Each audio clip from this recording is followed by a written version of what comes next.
Hanya kepadanya ku kan berlari di saat ku bimbang dalam hidupku. Yang aku percaya dalam hadiratnya ada kekuatan yang baru. Walau ku melangkah dalam tekanan, badai pencobaan datang menghadang. Yang aku percaya dalam hadiratnya ada kekuatan yang baru. Ku kan terbang tinggi bagai raja wali di atas segala persoalan hidupku. Dan aku percaya saat ku bersama Dia, tiada yang mustahil bagi Dia. Selamat pagi saudara-saudaraku dalam Yesus Kristus. Sebelum kita masuk ke dalam renungan pagi, terlebih dahulu marilah kita berdoa. Bapa di sorga, terima kasih Engkau memberi kesempatan bagi kami untuk memasuki hari ini. Dan sebelum kami mengadakan aktivitas kami memohon kiranya Engkau perkenankan kami untuk merenungkan sebagian dari firman-Mu. Terima kasih Bapa di sorga, dalam nama Yesus kami berdoa dan mengucap syukur. Amin. Saudaraku dalam Yesus Kristus, saya akan bacakan dari Yesaya 35 ayat 5. Demikian firman-Nya. Pada waktu itu mata orang-orang buta akan dicelikkan dan telinga orang-orang tuli akan dibuka. Saudara kekasih dalam Yesus Kristus, orang tuli, orang buta, orang lumpuh, orang bisu adalah gambaran dari orang Yahuda yang berada di negeri pembuangan. Dan juga adalah gambaran sebelumnya orang Israel yang berada di negeri Mesir. Dan juga adalah merupakan gambaran bagi setiap orang yang berdosa. Seperti Adam setelah memakan buah yang dilarang untuk dimakan oleh Tuhan.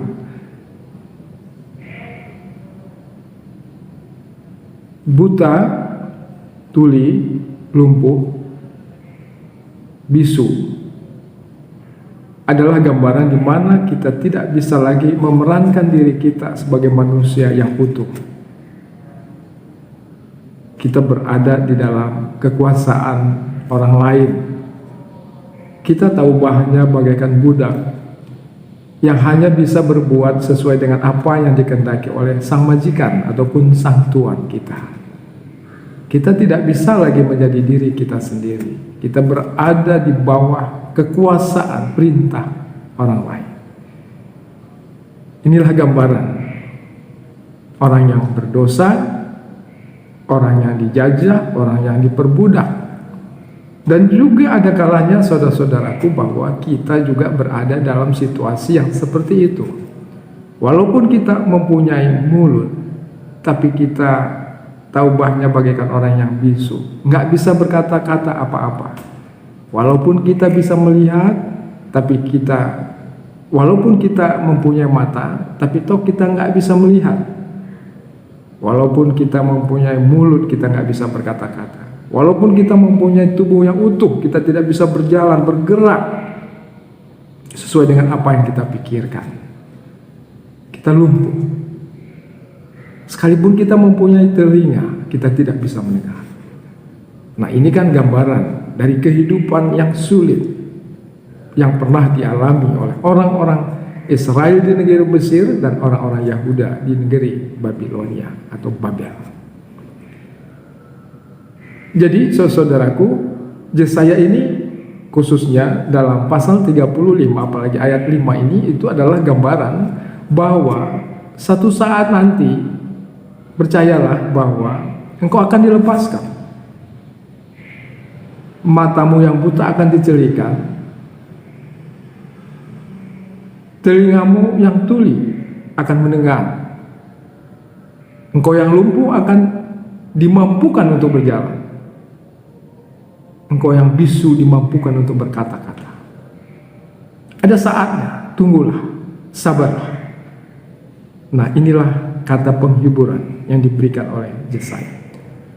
Khususnya pasal 35 ini disebut profetis ataupun suara kenabian yang bersifat historis nantinya dan juga eskatologis. Profetis ataupun suara kenabian, suara nubuatan yang akan menjadi sebuah kenyataan, menjadi fakta historis, yakni setelah tahun 539 di mana Raja Kores itu berkuasa. Kemudian mereka ataupun orang Yahuda dibebaskan untuk pulang ke negerinya, membangun Yerusalem dan juga membangun tembok-temboknya. Mereka diberi otonomi untuk menyembah Allahnya dan hidup sesuai dengan kepercayaan mereka. Padahal saudaraku, nubuat ini terjadi sekitar tahun 701 dan menjadi historis, menjadi sebuah fakta pada tahun 539. Itu sebab maka dikatakan profetis historis. Sebab 100 tahun kemudian apa dikatakan Yesaya ini menjadi sebuah kenyataan. Mereka itu dilepaskan dari negeri Babel, sehingga dia yang buta, yang tidak bisa melihat sesuai dengan kacamata mereka, tapi harus sesuai dengan kacamata sang tuan atau majikan orang Babel, kembali dicelikkan matanya. Dia yang bisu kembali dimampukan untuk berbicara tentang Tuhan. Kalau dahulu dia tidak bisa bercerita, dia tidak bisa bersaksi tentang Yahweh, sang Maha Kuasa yang membebaskan, yang mengasihi mereka. Tapi setelah dia pulang dari negeri pembuangan, dia sudah dengan bebas bersaksi tentang Yahweh. Demikian saudaraku, bahwa nubuat Yesaya ini menjadi sebuah kenyataan. Secara eskatologis, dalam arti kata, ke depan begitu jauh diungkapkan pada waktu sekarang. Kejadiannya akan terjadi pada waktu yang akan datang, beratus-ratus tahun kemudian. Jadi dari tahun 742 di mana atau tahun 701 di mana Yesaya bernubuat tentang ini, dan terjadi pada tahun 1 Masehi ketika Yesus lahir. Bukankah Yesus lahir juga membebaskan kita? Pada waktu itu dia mencelikkan mata yang buta, membuat orang yang lumpuh berjalan, membuat orang yang bisu mampu berkata-kata, orang yang tuli dapat mendengar. Itu kan terjadi setelah Yesus datang. Jadi secara eskatologis, dalam arti kata, sekarang diungkapkan peristiwa yang akan terjadi sekian ratus tahun yang akan datang. Jadi pada tahun 701 Yesaya berkata, pada tahun sebelum Masehi, pada tahun 1 ataupun 721 tahun kemudian, nubuat Yesaya ini menjadi kenyataan. Yesus itu datang untuk mencelikkan mata yang buta dan juga membuat orang yang tuli dapat mendengar. Saudara-saudara kekasih dalam Yesus Kristus, jika kita melihat dari kacamata perjanjian baru, sesungguhnya pencelikan mata yang buta membuat orang yang lumpuh berjalan, orang yang bisu berkata-kata, yang buta dapat melihat. Yang dilakukan oleh Yesus itu hanyalah tanda-tanda. Tapi yang paling penting adalah bagaimana Yesus datang untuk menyelamatkan kita, menebus dosa-dosa kita. Karena penyakit yang paling melumpuhkan kita adalah penyakit dosa. Dan dosa inilah yang diangkat, dihapuskan oleh Kristus, sehingga kita hidup kembali sebagai manusia yang diberkati, manusia yang seharusnya kita menjadi sebelum Adam dan Hawa jatuh ke dalam dosa. Dia mempunyai hubungan yang harmonis dengan Allah. Dan demikianlah saudara-saudaraku, ketika Yesus menebus dosa-dosa kita, bukan hanya mata kita dicelikkan, bukan hanya tubuh kita yang lumpuh dapat bergerak, kuping yang tuli dapat mendengar, mata yang buta dapat melihat, tapi yang lebih parah lagi, yang melumpuhkan segala-galanya, yang membuat kita tidak bahagia dalam kehidupan ini, dosa kita itu sudah diampuni oleh Kristus, oleh Allah di dalam Kristus Yesus. Inilah yang dinubuatkan oleh Yesaya. Tapi saudaraku, memang pelepasan dari keadaan yang seperti ini, keadaan yang amat sulit ini, itu akan kita rasakan jika kita menanti-nantikan pertolongan yang datang dari Tuhan. Dan demikian juga dikatakan dalam kitab Yesaya ini, hanyalah orang yang menanti-nantikan pertolongan dari Tuhan, yang tetap percaya pada Tuhan, bahwa ketika kita tidak mampu lagi keluar dari permasalahan hidup kita, karena memang kita lumpuh sama sekali, kekuatan apapun yang kita lakukan tidak bisa berjalan untuk mengatasi masalah kita.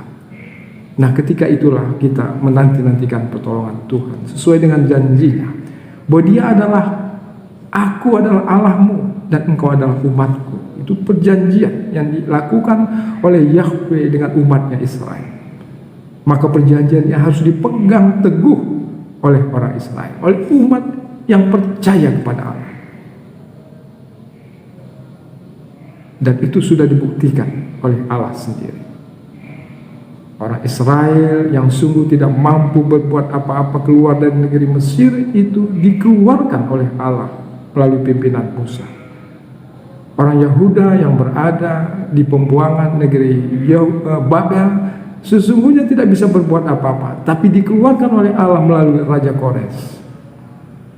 Kita pada zaman ini juga yang tidak mampu menebus dosa kita. Ada banyak kesalahan-kesalahan, kesilapan yang kita perbuat dalam hidup ini, sehingga membuat kita frustasi sebagai orang yang percaya. Karena kita ada gagalnya, bahkan mungkin banyak gagalnya. Tapi dengan menanti-nantikan pertolongan Tuhan dan percaya padanya, maka Yesus itu sudah menebus dosa-dosa kita, sehingga kita dimampukan untuk hidup sehat, hidup beriman, hidup sesuai dengan kehendak Allah. Dan itu pun bukan dengan kekuatan kita. Allah berjanji akan menolong umat Israel. Yesus juga berjanji akan menolong kita melalui kuasa Roh yang kudus, yang memampukan kita untuk bertahan sebagai orang yang percaya, untuk melawan segala dosa yang menggoda kita, yang melumpuhkan kita, membutakan kita, menulikan kita. Tapi dengan kuat kuasa Roh Kudus, kita ditolong, kita dimampukan untuk keluar dari sana. Saudara kekasih dalam Yesus Kristus, inilah nubuat Yesaya pada setiap orang yang percaya. Permasalahan sebesar apapun yang ada dalam hidup kita, seperti yang dialami oleh orang tuli, buta, lumpuh, dan juga orang bisu, Allah mampu menyembuhkan kita. Allah mampu membebaskan kita, sehingga kita bisa hidup normal, hidup baik, seturut dengan apa yang dikehendaki Tuhan. Amin. Kita berdoa. Kami bersyukur bahwa Engkau adalah kekuatan pertolongan kami ketika kami tidak mampu lagi menjalani kehidupan ini. Oleh karena tidak ada kekuatan kami lagi, ternyata Engkau adalah Allah yang kuat, yang mampu menguatkan kami sehingga kami mampu menghadapi semua permasalahan hidup ini. Terima kasih Bapa, demikianlah pada hari ini Engkau adalah kekuatan dan pertolongan kami. Kami hanya menanti-nantikan pertolongan-Mu, tuntun bimbing kami dengan kuasa Roh yang kudus, sehingga pergumulan kami pada hari ini boleh dimenangkan, nama-Mu saja dipermuliakan, dan kami akan menerima damai sejahtera yang datang daripada-Mu dalam kami menjalani hidup pada hari ini. Demikian pula kami mendoakan anak-anak kami yang belajar pada masa pandemi ini, kiranya Engkau memampukan mereka menyesuaikan diri dengan situasi ini. berikan kecerdasan, berikan tuntunan pada mereka, sehingga mereka tetap setia untuk tekun belajar, menuntut ilmu, sesuai dengan kelas mereka, entah dia SD, SMP, SMA maupun mahasiswa.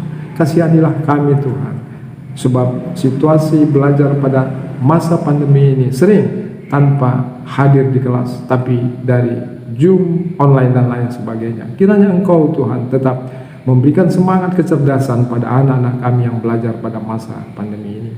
Kami juga berdoa mendoakan semua anak-anak Tuhan yang kami ikut dalam renungan pagi ini. Kami juga mempunyai permasalahan tentunya.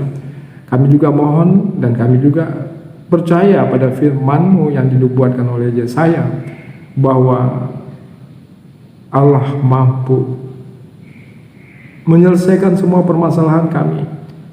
Kami hanya menunggu, menanti-nantikan pertolongan-Mu jika kami ada dalam permasalahan pada hari ini. Sehingga Bapa di surga, kami tetap diberikan kesabaran untuk bertekun dalam perjuangan kami, dan pada akhirnya kami akan mendapatkan kemenangan yang datang dari Tuhan. Tak ubahnya bagaikan orang yang menanti-nantikan penglihatan oleh karena dia buta, dan Engkau akan mencelikkan dia dan memampukan dia untuk melihat. Bagaikan orang yang tuli, yang tidak dapat mendengar, tapi Engkau datang untuk membuat mereka mampu mendengar dan berkata-kata lagi. Terima kasih Bapa di sorga. Demikianlah kami mau berserah hanya ke dalam tangan-Mu. Engkau berkati kami, Engkau tuntun dengan kuasa Roh-Mu yang kudus, sehingga kami dimampukan untuk hidup seturut dengan kehendak-Mu. Kami berdoa seperti yang diajarkan Tuhan Yesus Kristus dalam doa Bapa kami yang di sorga, dikuduskanlah nama-Mu, datanglah kerajaan-Mu, jadilah kehendak-Mu di bumi seperti di sorga. Berikanlah kami makanan yang cukupnya pada hari ini.